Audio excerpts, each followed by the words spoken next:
How pleasant are words fitly spoken. July 5. A word fitly spoken is like apples of gold in pictures of silver. Proverbs 25:11. When at a feast, Christ controlled the conversation and gave many precious lessons. Those present listened to him, for had he not healed their sick, comforted their sorrowing, and taken their children in his arms?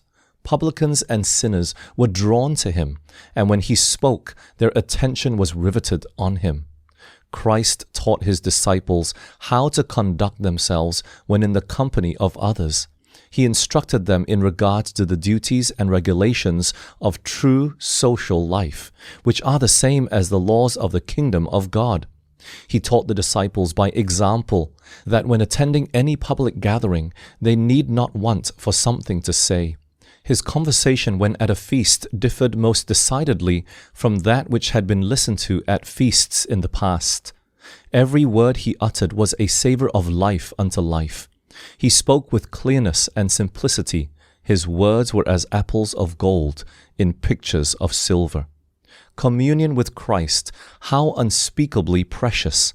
Such communion it is our privilege to enjoy.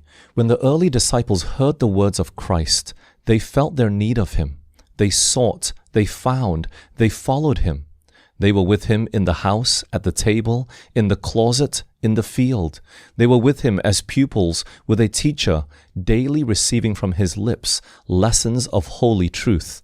They looked to him as servants to their master. They served him cheerfully, gladly. Great importance is attached to our associations. We may form many that are pleasant and helpful, but none are so precious as that by which finite man is brought into connection with the infinite God. When thus united, the words of Christ abide in us. The result will be a purified heart, a circumspect life, and a faultless character. But it is only by acquaintance and association with Christ that we can become like him, the one faultless example.